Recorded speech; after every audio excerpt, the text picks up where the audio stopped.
এই মা, নিজের বিয়েতে নিজে সাজে নাকি কেউ? কি রে মেঘা, সাজতে পারবি তো তুই? তারপর তো পিছনে পিছনে হাসি তো ছেড়েই দিলাম।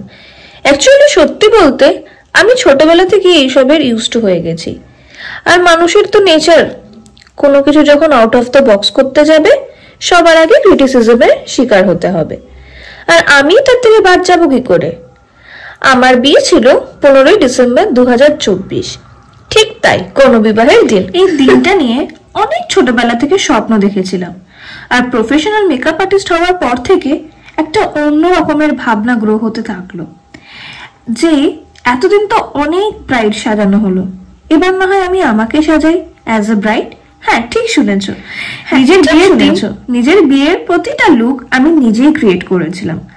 আর তোমরা সবাই আমার কাজের প্রশংসাও করেছো।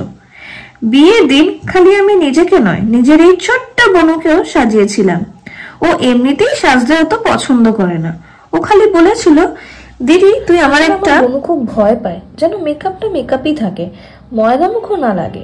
তখন আমি বলেছিলাম যে তাহলে তুই গ্লাস ফিনিশ এয়ারব্রাশ যে বেসটা থাকে এফেক্টের সেটা করতে পারিস। অগতা বনু ট্রাস্ট করে বলল যে তাহলে করে দে, আর আমিও করে দিলাম। হ্যাঁ, গ্লাস স্কিন লুক লাইক যেই বেসটা করা হয় সেটাই করতে বলেছিল আমার বনু। আর ওটা করার পর একটু হালকা করে আইশ্যাডো দিয়ে ওকে সাজানো কমপ্লিট করার পরেই আমি নিজে সাজতে বসে যাই। টাইম কিন্তু মোটেও বেশি ছিল না, বাট ওই যে হাতের কাজ। হ্যাঁ, আমি কাজ করতে করতে, সত্যি বলতে এটা ওভার কনফিডেন্স নয়, টাইমের আগেই নিজেকে যেমনটা চেয়েছিলাম নিজে, যে যেরকম বাঙালি বাড়ির বউয়ের লুক, বেশ লাল লিপস্টিক এন্ড টানা টানা চোখ। আমিও আমার বেজটাকে খুবই মিনিমাল রাখার চেষ্টা করেছি। আমি এয়ারব্রাশ যেই প্রোডাক্টস গুলো থাকে ফাউন্ডেশনের, সেগুলো আমি অ্যাপ্লাই করেছিলাম যেন স্কিনটাকে বেশি ওভারডু না লাগে। আমি ব্র্যান্ড ক্যাপশনে দিয়ে দেবো।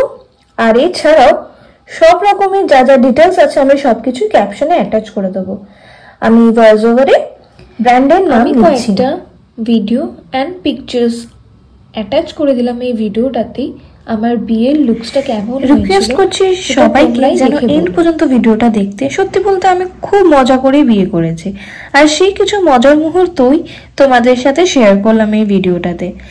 আর অবশ্যই করে বললাম যে ভিডিওটা ভালো লাগলে লাইক, শেয়ার, কমেন্ট করতে একদম ভুলো না।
এই মা ব্যাকা সিঁদুর পরিয়ে দিয়েছে।